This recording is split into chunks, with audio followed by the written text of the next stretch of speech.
तर यानंतर आजचा जो दुसरा विषय जो आहे संत वीणाबाई यांचं जीवनपट आणि त्यांनी केलेलं कार्य आपल्याला उलगडून सांगणार आहेत. आपल्या प्रतिष्ठानच्या अंतर्गत सोशल मीडिया जो कार्यरत आहे त्याच्यामध्ये ऍक्टिव्ह पार्टिसिपंट म्हणून म्हणता येईल कुमारी पूजा सावंत. मी तिला विनंती करतो की तिने आपलं चिंतन प्रकट करावं.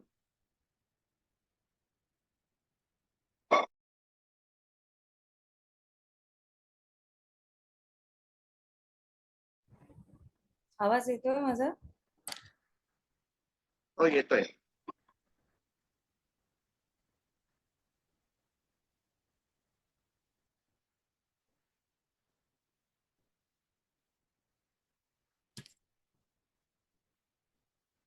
ओम श्री सद्गुरुवे नमः.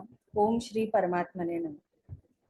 तर आजच्या आपल्या वार्षिक उत्सवाचा आज 4था दिवस आहे आणि आज जो मला विषय मिळाला आहे बोलायला तो त्या विषयाबद्दल यापूर्वी मला कधीच काहीच माहिती नव्हती किंवा माझ्या वाचनातही आलं नव्हतं. पण जसजसा मी अभ्यास करायला लागले तसं माझ्या एक गोष्ट लक्षात आली. आपण प्रत्येक जण हे लोकांना म्हणताना ऐकलं असेल की आपलं जे कल्चर असतं, एखाद्या व्यक्तीचं जे कल्चर असतं तेच त्याला घडवतं. त्याची पर्सनॅलिटी जी असते किंवा त्याचे जे व्हॅल्यूज असतात, एथिक्स असतात, ते त्याच्या कल्चरमुळे त्याच्याकडे आलेले असतात. सो तसंच आपण गेल्या डेकेडमध्ये किंवा गेल्या 10 वर्षात बघितलं असेल की स्त्रियांबद्दल किंवा स्त्रियांविषयी फार क्रांती आपल्याला दिसेल जी समाजात झाली आहे. रिव्होल्युशन आलेलं आहे. जिथे वेगवेगळी लोक त्यांच्या वेगवेगळ्या प्लॅटफॉर्म्सवरून स्त्रियांच्या राईट्ससाठी म्हणा किंवा स्त्रियांच्या आपल्या आयुष्यातल्या इम्पॉर्टन्ससाठी म्हणा लढताना आपल्याला दिसून येतात. आपल्याला असं वाटतं, म्हणजे माझ्या जनरेशनच्या किंवा माझ्यापेक्षा अजून लहान जेनझी आपण ज्यांना म्हणतो त्यांना वाटत असेल की हल्ली हल्लीच आत्ता ही क्रांती येते. पण आपल्या संस्कृतीत संतांनी आणि महात्म्यांनी याबद्दल खूप पूर्वीच काम चालू केलं होतं. सो ह्याची माहिती मला या विषयाचा अभ्यास करताना मिळाली आणि तसंच जो आजचा माझा विषय आहे संत वेणाबाई ह्यांच्या आयुष्यातून आपल्याला बघता येतं की कसं समर्थ रामदास स्वामींनी त्यांना घडवलं किंवा त्यांना आपल्यापर्यंत म्हणजे त्यांच्या मार्फत आपल्यापर्यंत सत्कार्य पोहोचलेलं आहे. ते आता आपण बघूया.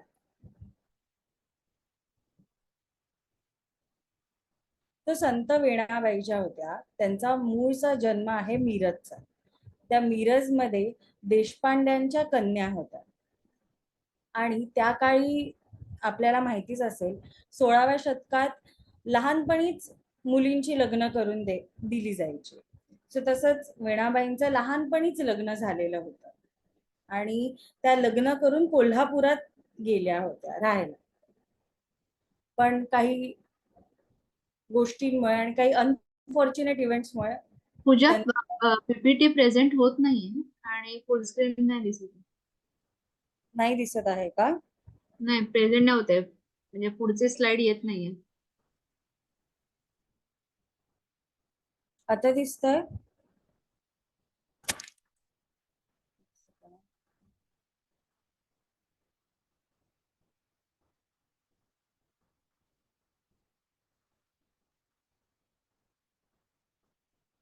आता दिसतंय? हॅलो, नाही दिसत आहे. नाही. तू नीट जरा शेअर करत परत एकदा. आता दिसतंय? हा, आता दिसतंय आणि त्याला फुल स्क्रीन कर तू प्रेझेंट मध्ये जाऊन. हो, मी तसंच करत होते. आय गेस काही नेटमुळे मे बी. प्रेझेंट हा प्रेझेंट कर. हा, आता बरोबर आहे. हो, देत. ओके. सो त्या कोल्हापुरात लग्न झाल्यानंतर शिफ्ट झाल्या आपण म्हणून त्या कोल्हापुरात राहायला गेल्या आणि त्या वयाच्या 10व्या वर्षीच त्या विधवा झाल्या होत्या. पुढे त्या कोल्हापूरहून परत कोल्हापुरात असतानाच त्यांची समर्थांची भेट झाली आणि समर्थांनी त्यांचं शिष्यत्व पत्करलं. नंतर मिरज येथे त्या परत आल्या. समर्थांनी त्यांना कीर्तन करण्याची परवानगी दिली होती.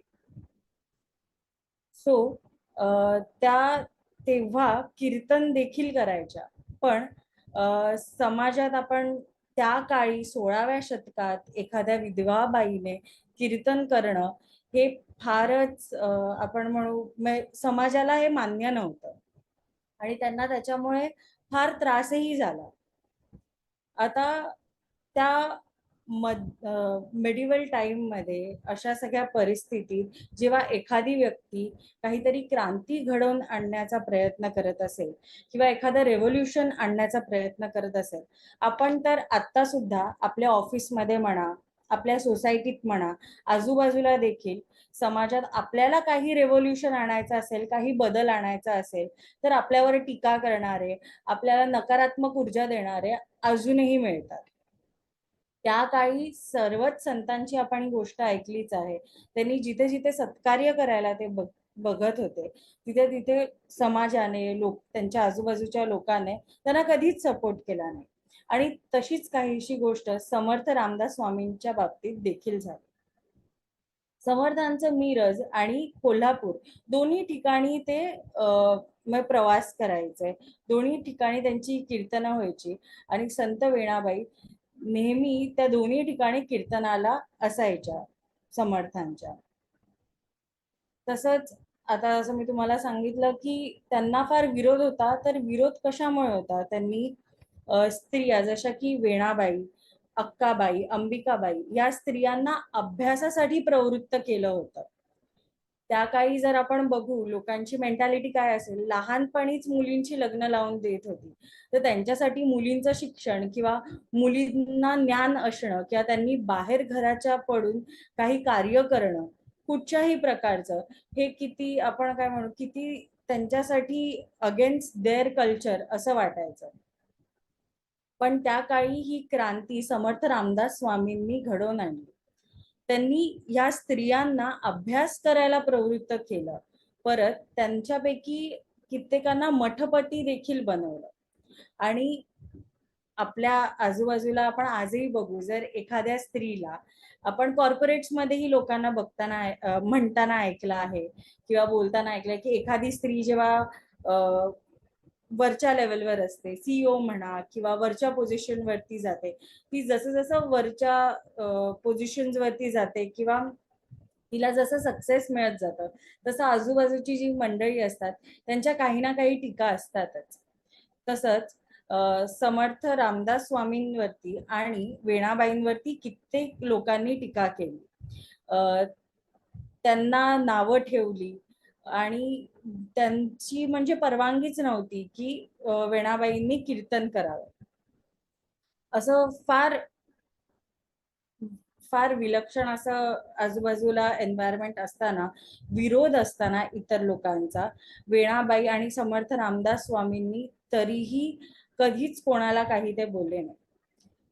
आता वेणाबाईंचं जे कार्य आहे किंवा वेणाबाई कीर्तन करायचा, त्यांचं ज्ञान किती आहे, त्यांची भक्ती किती आहे, हे तपासण्यासाठी काही विरोधकांनी काय करावं, तर वेणाबाईंना एके दिवशी त्यांनी विष पाजलं आणि वेणाबाईंना सांगितलं की जर तुम्ही हे विष पचवलं तरच आम्ही समजू की तुम्ही त्या स्थानावर आहात किंवा तुमची भक्ती श्रेष्ठ आहे आणि तुम्हाला ज्ञान आहे आणि भगवंतांची तुमच्यावर कृपा आहे हे आम्ही समजू. वेणाबाई काहीच म्हणाल्या नाही. खरं तर आपल्याला कोण काही बोललं किंवा आपल्याला कोणी काही विरोध केला तर आपण सुद्धा त्यांना काहीतरी बोलूनच येतो. आपण असं कधीच करत नाही की आपल्याला कोण काय बोलले तर आपण त्या व्यक्तीला सोडून देऊ. आपण त्याला अजून 4 गोष्टी ऐकवतो, त्याला सांगतो की आपण कसे बरोबर आहोत. पण असं वेणाबाईंनी कुठेच केलं नाही. त्यांनी ही परीक्षा स्वीकारली, त्यांनी ते विष घेतलं, विष प्राशन केलं आणि भगवंताच्या कृपेने त्यांनी ते विष पचवलं देखील.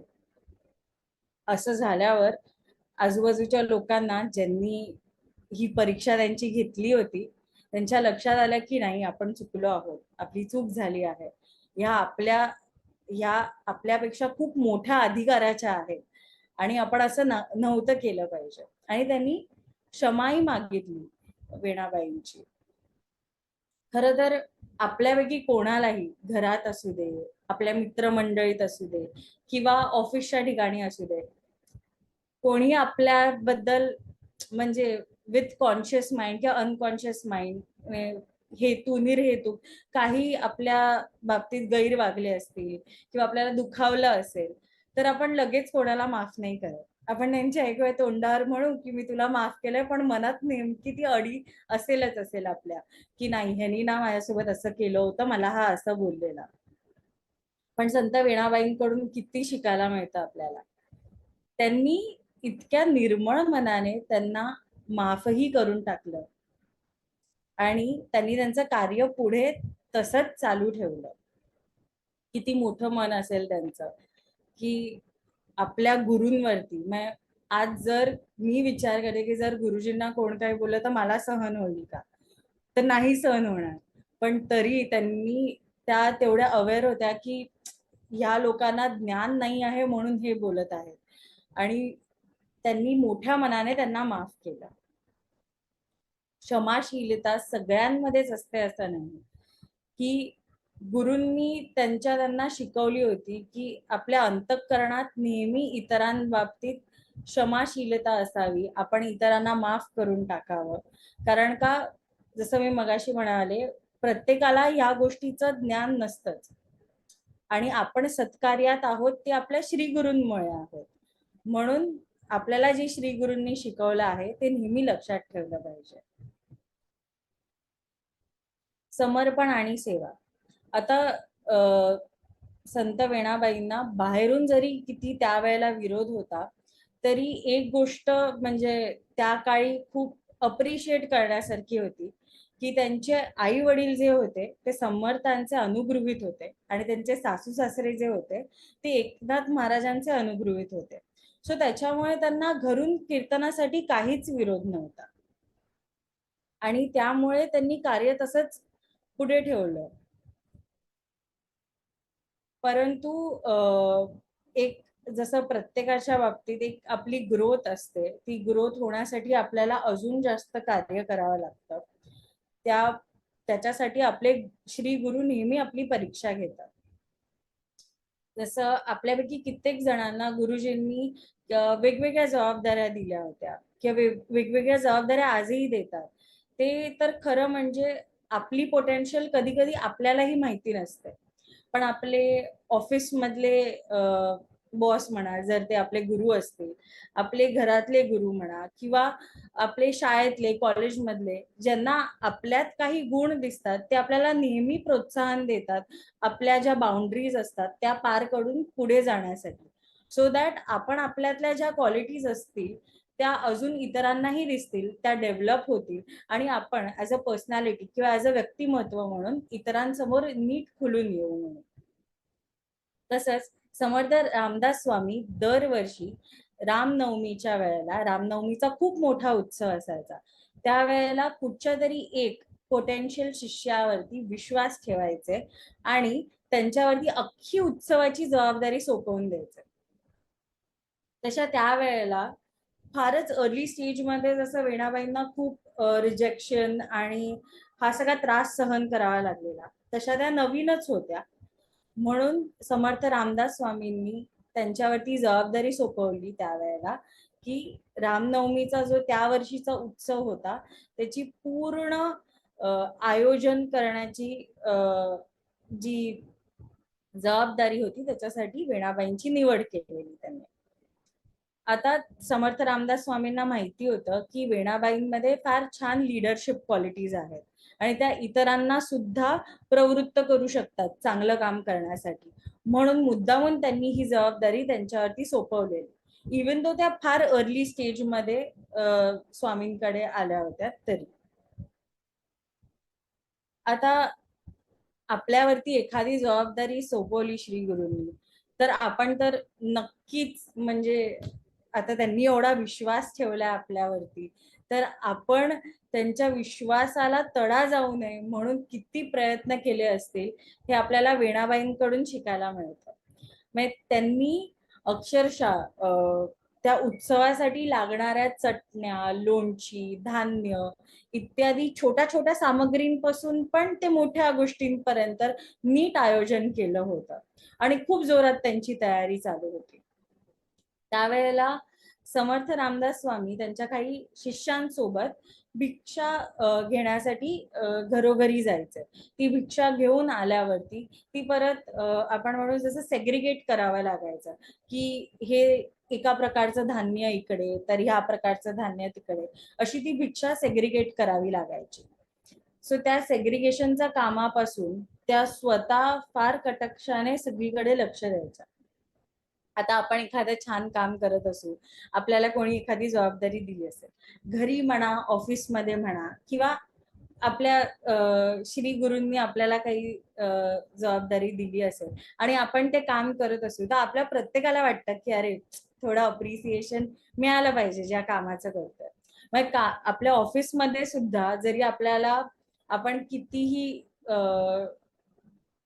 काय म्हणू आवाक्याचं काम करत असू, तरी आपल्याला निदान 4% प्रमोशन जरी मिळालं तरी आपण खुश असतो, कारण का ती एक अप्रिसिएशन असतं आपल्या कामाचं. सो छोटीतली छोटी अप्रिसिएशन आपल्याला मिळालं तरी आनंद होतो.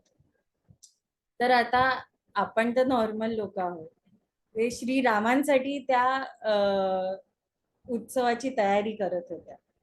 सो भगवंतांना सुद्धा असं वाटलं की अरे आपण त्यांना वेणाबाईंना नक्की त्यांच्या कामाची पावती दिलीच पाहिजे.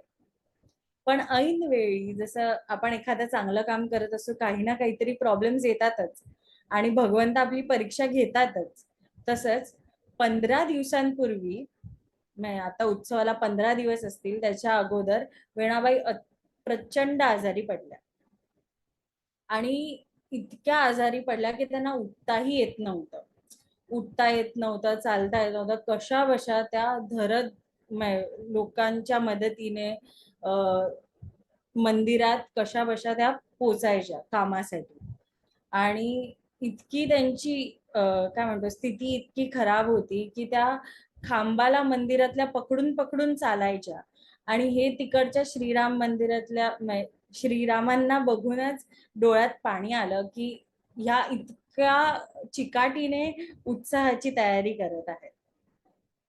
म्हणून आता आपल्या विठोबांना सुद्धा बघा, आपल्या भक्तांची सेवा करण्यासाठी त्यांनी वेगवेगळी रूपं घेतली. जसं संत जनाबाईंसाठी किंवा संत एकनाथ महाराजांसाठी त्यांनी वेगवेगळी रूपं घेतली आणि त्यांना मदत करायला ते तिथे गेले. तसंच श्रीरामांनी वेणाबाईंची मदत करण्यासाठी रामाबाई या रूपात उत्सवाची सगळी तयारी केली. आता या रामाबाई कुठून आल्या, कोण होत्या, या कोणालाच माहिती नव्हतं. त्या तिथे येऊन पोचल्या आणि आपल्या एखाद्या आपण कॉलेज फेस्ट करतो किंवा आपण एखादा कार्यक्रम करतो, एखादी नवीन व्यक्ती आली तर सगळ्यांच्याच लक्षात येतं की अरे ही व्यक्ती कोण आहे म्हणून.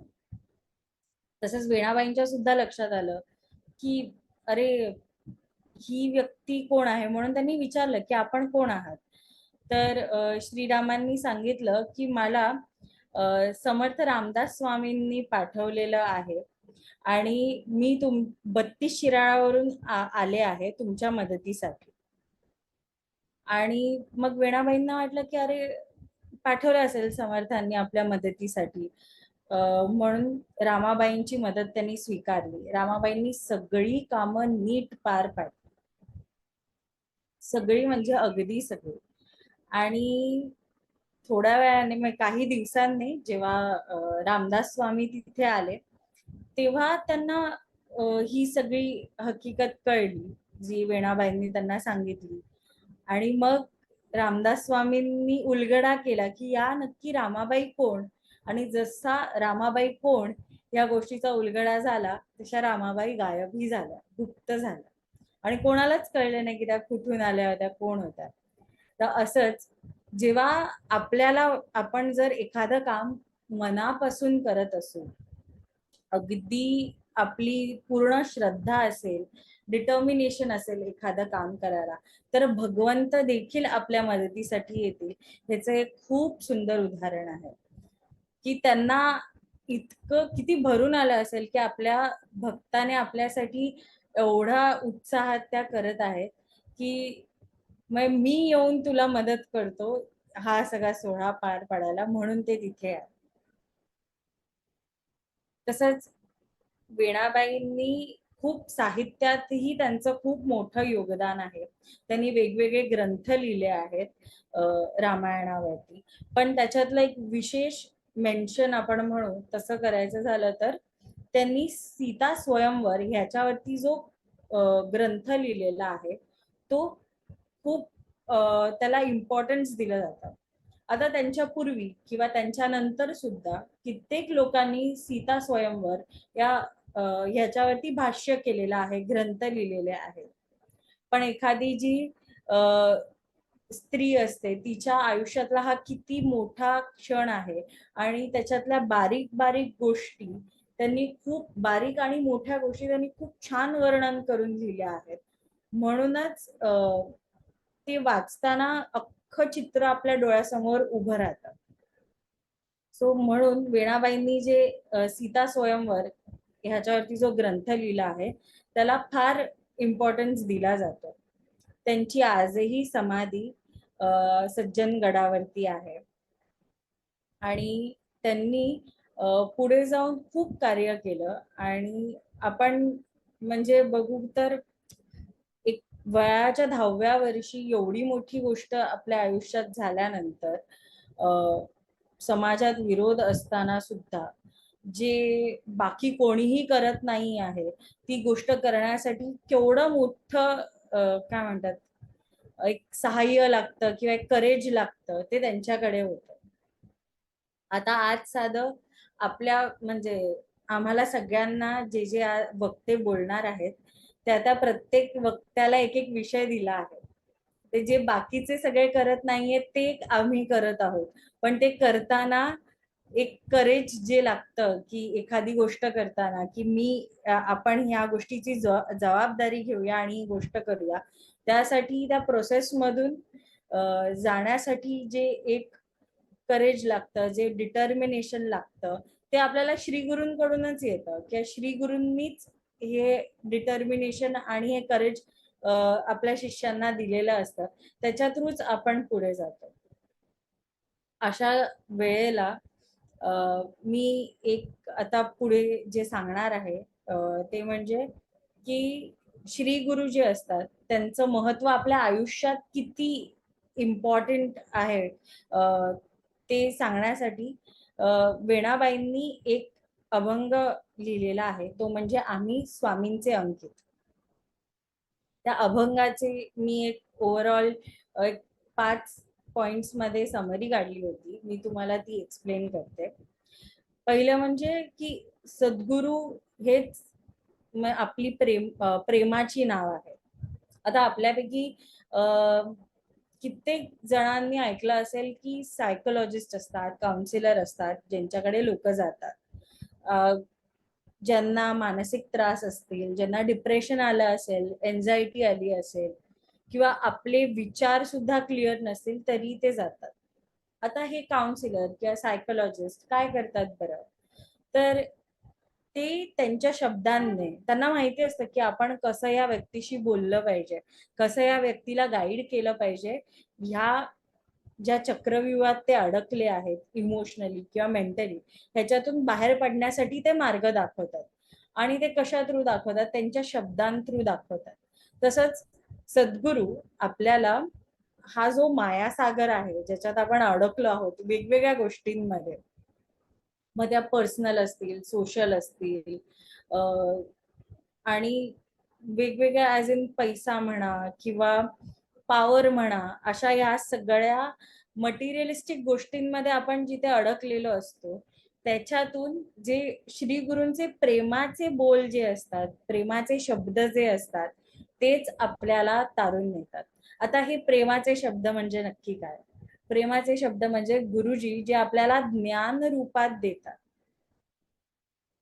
ह्या मायासागरातून सुटका करण्यासाठी श्री गुरुजी जे उपदेश करतात ज्ञाना थ्रू, जे आपल्याला या मटेरियलिस्टिक गोष्टींमधून किंवा या मानसिक ह्याच्यातून आजकाल आपण मानसिक त्रास इतर लोकांना होत असतात ते बघतच असतो.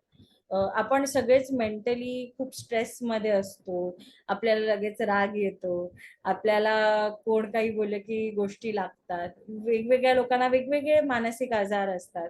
या गोष्टींमध्ये आपण फार अडकून राहतो, आपल्या भौतिक आणि मानसिक गोष्टींमध्ये. या गोष्टीतून सुटका करणारे आपले श्री गुरुच असतात आणि त्यांचे बोल आपल्या आयुष्यात फार महत्वाचे असतात. म्हणजे आपल्या प्रत्येकाला इथे जे जे कोणी श्री गुरुजींच्या संपर्कात आले असते त्या प्रत्येकाला पर्सनली मला खात्री आहे श्री गुरुजींचे काही 3-4 1 to 1 जे त्यांनी शब्द किंवा काही वाक्य सांगितली असतील ती नेहमी त्यांच्यासोबत राहिली असते आणि जे त्यांना सगळ्या गोष्टीतून तारून नेतात. मला पर्सनली जर तुम्ही विचाराल तर मला गुरुजी एकदा मी फार खूप लोएस्ट पॉइंटला होते आणि गुरुजींनी मला कॉल केलेला आणि मला माहिती मी गुरुजींना काहीच सांगितलं नव्हतं, पण काय माहिती ते गुरुजी होते, ते सर्वज्ञ होते, सद्गुरू होते. सो गुरुजींना कळलेलं की मी फार एका लो पॉइंटला आहे आणि गुरुजी मला एवढंच म्हणालेले की तू लक्षात ठेव, मी नेहमी तुझ्या सोबत आहे, तुझी आत्या नेहमी तुझ्या सोबत आहे आणि आम्ही तुला सोडून कुठेच जाणार नाही. सो नेहमी आम्ही आहोत तुझ्या सोबत. सो जेव्हा कधी मी एकदम लो पॉइंटला येते तेव्हा गुरुजींची ही वाक्य असतात तीच मला माझ्या प्रॉब्लेम्स मधून बाहेर काढतात असं मला वाटतं. आता आपलं अहंकार आणि ब्रह्मस्वरूप हे जसं अर्जुनाला युद्धाच्या अगोदर वाटत होतं की अरे मीच हे सगळं करतो आहे, माझ्यामुळेच हे सगळं होत आहे, मी माझ्या भावंडांना मारतो आहे आणि माझ्यामुळे धर्माचं कार्य होणार आहे, हे जे त्याला वाटत होतं ते श्रीकृष्णांनी त्याचा भ्रम जो होता तो दूर केलेला होता. तसंच जर आज मी म्हणाले की हे जे मी बोलत आहे ते माझे बोल आहेत किंवा हे जे मी कार्य करते किंवा मी या सत्कार्यात आहे हे कारण का मला वाटतंय म्हणून, तर नाही, हे श्री गुरूंना वाटत आहे, माझ्या सद्गुरूंना वाटत आहे किंवा भगवंताला वाटत आहे, भगवंत माझ्याकडून हे करून घेतोय म्हणून ही सेवा माझ्याकडून आज होत आहे. तसंच आपल्याला ह्या गोष्टीची जाणीव करून देणारे जे असतात की मी करणारा कोणी नाहीये, ते सगळं करणारा ब्रह्मस्वरूप जे परमात्मा आहे तोच आहे. आणि मुख्य म्हणजे आपण बरेचदा विसरतो, आपण फार मटेरियलिस्टिक गोष्टींमध्ये अडकून राहतो की हा लॅपटॉप माझा, मोबाईल माझा, हे घर माझं, हे सगळे माझे. पण असं नसून हे सगळंच भगवंताचं रूप आहेत हे आपण कधी कधी विसरून जातो की प्रत्येक ऍटम मध्ये भगवंतच आहे आणि ही सृष्टी अख्खी भगवंताची आहे आणि त्याचा आपण किती छोटूसा पार्ट आहोत या युनिव्हर्स मधला आणि तो सुद्धा आपण भगवंताच्या कृपेने आहोत ह्याची जाणीव करून देणारे श्री गुरुजी असतात. आता अनुभव किंवा अनुभूती आपल्याला जी येते ह्या गोष्टीची ती पण श्री गुरूंमुळेच होते, कारण का त्यांची कृपादृष्टी आपल्यावर असते म्हणून त्यांच्या प्रेमाद्वारे आपल्याला ज्ञान रूपाने या गोष्टीची जाणीव होते की आपल्याला या सगळ्या मटेरियलिस्टिक गोष्टींमधून पुढे जायचं आहे आणि नेहमी सत्कार्यात राहायचं आहे, समाज प्रबोधनात राहायचं आहे, इतरांना मदत करायची आहे, हे आपल्याला गुरूंकडून जे ज्ञान आलेलं असतं त्याच्यामुळे कळतं.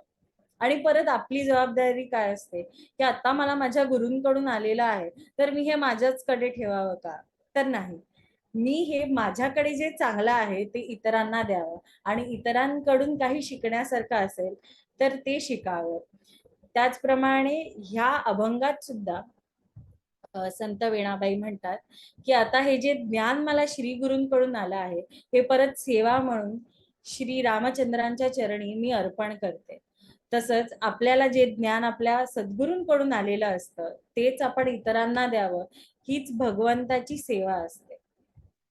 आता शेवटी आपल्याला एक कळतं की सद्गुरूंमुळेच ही एक सर्वात मोठी गोष्ट कळते, अध्यात्म हे विज्ञान आहेच हे आपल्याला ज्ञानेश्वरीत संत ज्ञानोबा माऊलींनी सांगितलंच आहे की विज्ञान म्हणजेच अध्यात्म. पण जिथे विज्ञानाचं जे लॉजिक असतं किंवा विज्ञानाचे जे लिमिटेशन्स असतात ते जेव्हा क्रॉस होतात आणि जेव्हा तुम्हाला कळतं की ह्याच्या पुढे जे काही आहे ते सगळंच म्हणजे भगवंत आहे, हा जेव्हा आत्मसाक्षात्कार प्राप्त होतो, तो आत्मसाक्षात्कार प्राप्त होण्यासाठी देखील आपल्याला सद्गुरूंची कृपा लागते. आणि ही सद्गुरूंची कृपा होते कशी? या अभंगाच्या नावातच आहे, आम्ही स्वामींचे अंकित. आता जेव्हा आपण आपले स्वामींचे म्हणजे सद्गुरूंचे अंकित होऊ, ते सांगतील तसं आचरण करू, ते सांगतील तसं वागू, ते सांगतील तसं कार्य करू आणि बोलू, तेव्हाच आपल्याला आत्मसाक्षात्कार होईल आणि आपणही इतरांची सेवा करू शकतो. असं बोलून मी आजचं माझं निवेदन इथेच थांबवते. जर माझ्याकडून काही चूक झाली असेल किंवा मी नीट नसेल बोले तर मला प्लीज क्षमा करा. झालेली सगळी सेवा तुम्हा सर्व हरिभक्तांच्या आणि श्री गुरुजींच्या चरणी अर्पण करून ओम नमो.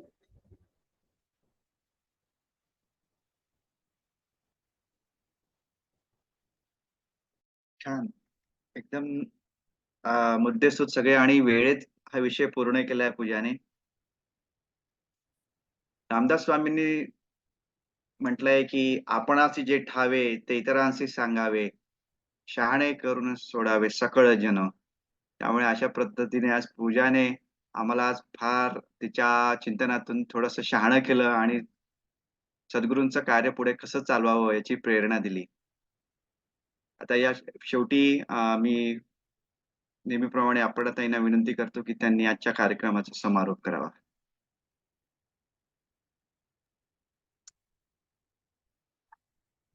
ओम श्री सद्गुरुवे नमः. पूजाचं मनपूर्वक अभिनंदन. वक्त्याने नेहमी श्रोत्यांशी संवाद साधत बोलायचं असतं. पूजाने आज अशा प्रकारे आपल्या सर्वांशी संवाद साधला. खरं तर विषय तिला पूर्णपणे नवीन होता, तिला काहीच ठाऊक नव्हतं, पण तिने तिची माहिती गोळा केली. पीपीटी सुद्धा अतिशय सुंदर बनवलं आणि प्रत्येक प्रसंग आपल्या जीवनाशी सांगड घालत आपल्या पुढे मांडला. ही मांडण्याची खातोटी असते आणि ती तिला बरोबर साध्य झाली. हा संवाद होणं खूप महत्वाचं असतं वक्त्याचा आणि श्रोत्याचा. आजच्या तिच्या व्याख्यानातून तिने हा असा आपल्याशी एक संवाद साधला. खूप सुंदर. मला आठवते पूजा परमपूजनीय श्री गुरुजींकडे आली. छोटीशी होती, 4 वर्षाची. काहीच कळत नव्हतं अध्यात्म कुठे काय. आत्या जाते, आत्याच्या बरोबर यायचं एवढंच तिला माहिती होतं. आणि हे गुरुजी आहेत. तिला सुट्टी लागली की आजी तिला घेऊन यायची इथे. आणि त्यावेळेला सुट्टीच्या दिवसांमध्ये गुरुजी शिबिराचं आयोजन करायचे.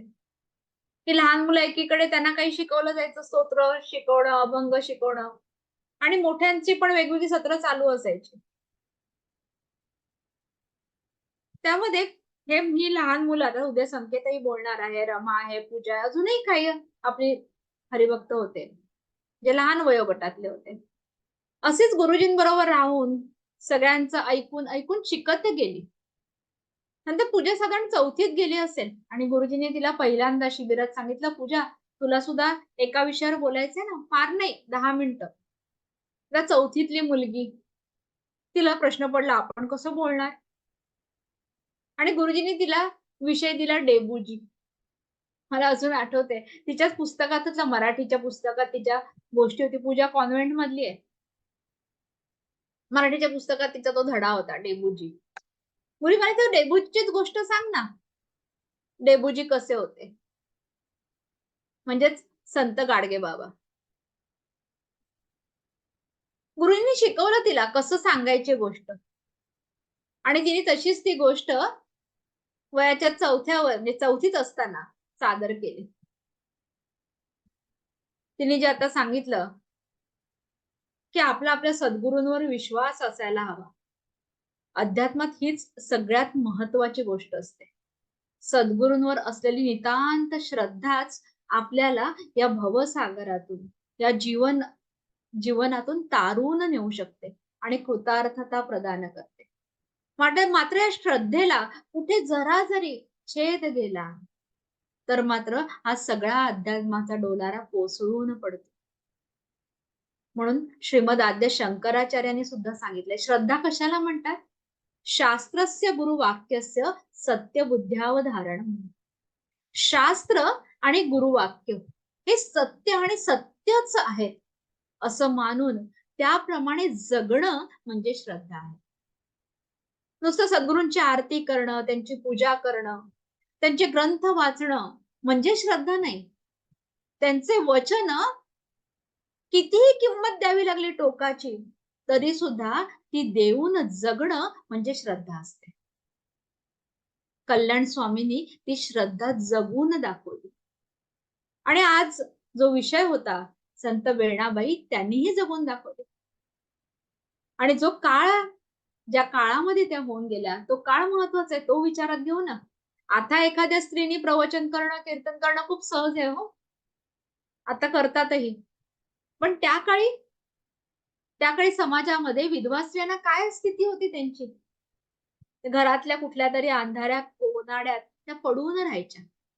चार चौघात मिसळण्याची सुद्धा सोय नव्हती. अशा परिस्थितीत जेव्हा वेणाबाईंनी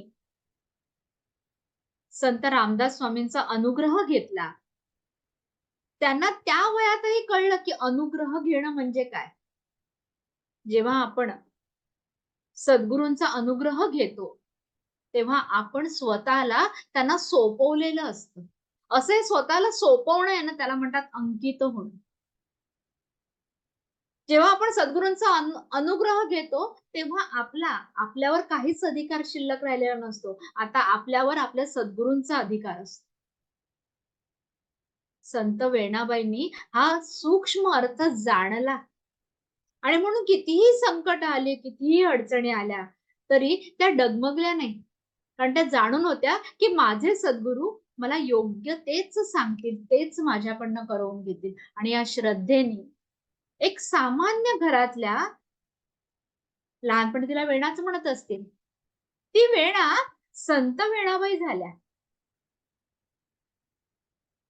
आपण सुद्धा असे संतत्वाकडे पोहोचू शकतो, संतत्व या पदापर्यंत पोहोचू शकतो. यालाच व्यक्तिमत्वाचा सर्वांगीण विकास म्हणतात.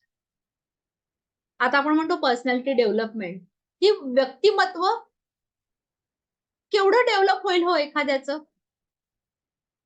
एखाद्या कॉर्पोरेट विश्वामध्ये चांगल्या पद्धतीने पैसे कमवणं, मान मिळवणं म्हणजे व्यक्तिमत्व विकसित होणं नाहीये. हे विश्वची माझे घर हा अनुभव घेणं, किंबहुना चराचर आपणची जाहला हा जो अनुभव संतांना आला तो घेणं म्हणजे व्यक्तिमत्वाचा सर्वांगीण विकास आहे. आता ज्यांची चरित्र आपण रोज ऐकतो आहोत त्या सगळ्यांनी आपल्या व्यक्तिमत्वाचा हा सर्वांगीण विकास, सर्वोच्च विकास साधला आहे संत मार्गावरून वाटचाल करत. आपण सुद्धा याच संतांना अनुसरून निघालो आहोत. मात्र या मार्गावरून वाटचाल करताना अनेक गोष्टी आहेत महत्वाच्या. आचार्यांनी साधन चतुष्टय सांगितलंच आहे, पण त्याबरोबर लागतो ती पहिली म्हटलं तर श्रद्धा आणि दुसरा निर्धार, अभंग निर्धार. कधीही जो भंगत नाही तो अभंग. म्हणून त्यांनी संतांनी ज्या रचना केल्या त्यालाही आपण अभंगच म्हणतो. कारण त्यातलं तत्वज्ञान हे चिरंजीव तत्वज्ञान आहे, कधीही न भंगणार. असा श्रेष्ठ वारसा आपल्या सर्वांना लाभलाय.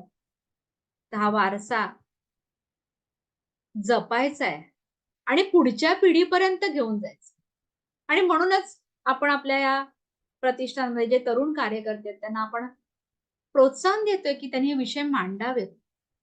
कदाचित आपल्यासारखं अचकलीत मराठी नाही बोलणार, ते ज्या पद्धतीने बोलतात तीच कदाचित पुढच्या पिढीची पद्धत असेल ना. आता जे युग आहे ते आताच्या पिढीला याच भाषेत समजणार तत्वज्ञान. ज्ञानोबा रायांनी सुद्धा जे संस्कृतातलं ज्ञान होतं ते त्यावेळेला 750 वर्षापूर्वी लोकांना समजेल असंच सांगितलं ना.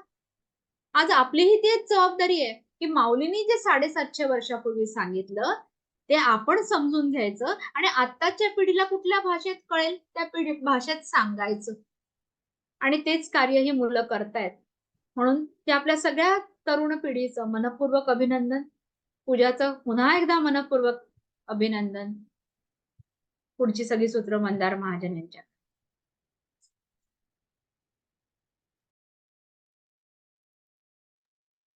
जय एक जयकार मिनिट, उद्या क्षमा करा मंदार सर.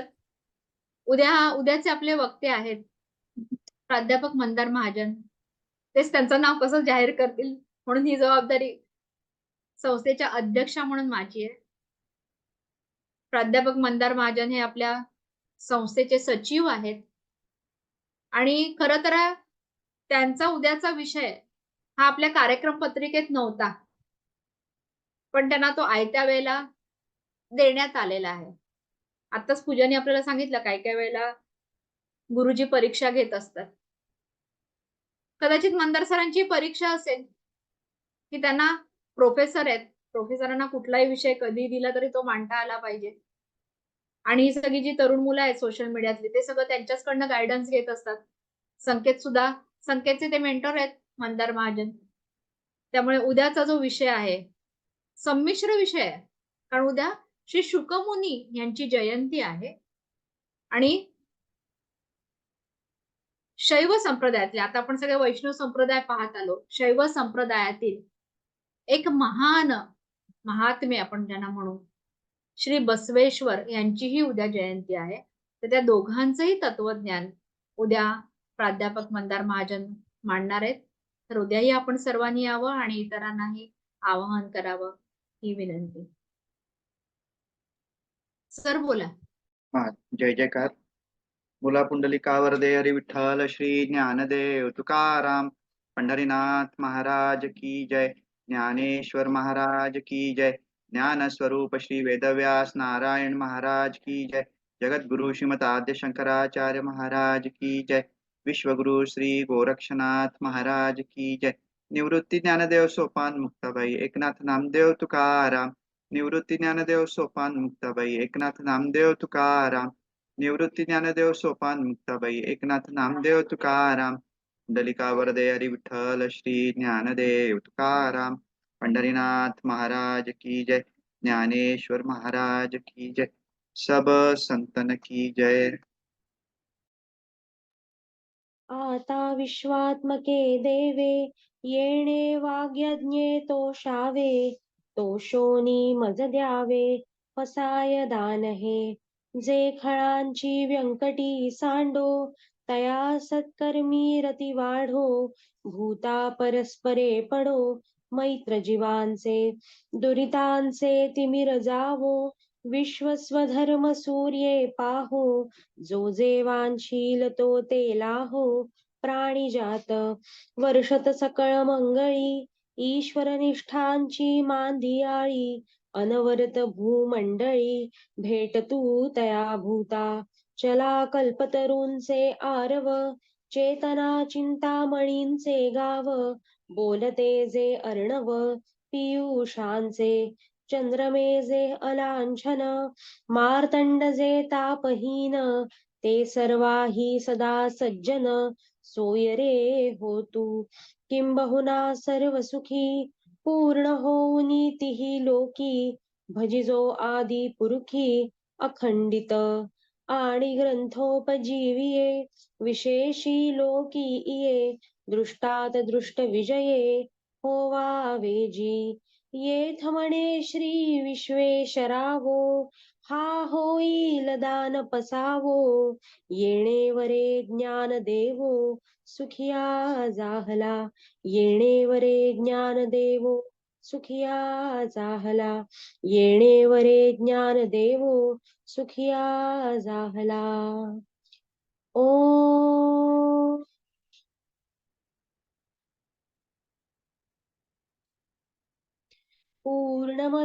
पूर्णमिदं पूर्णात् पूर्णमुदच्यते पूर्णस्य पूर्णमादाय पूर्णमेवावशिष्यते. ॐ शान्तिः शान्तिः शान्तिः. ॐ तत्सदिति ॐ तत्सदिति ॐ तत्सदिति ॐ नम इति. एक दुरुस्ती आहे, उद्या श्री शुकमुनी यांची जयंती आहे आणि अक्षय तृतीयेला श्री बसवेश्वर यांची जयंती आहे. पण त्यावेळेचा विषय वेगळा असणार आहे, म्हणून ते दोन्ही विषयांचं एकत्रीकरण उद्या केलेलं आहे. ओम नमः.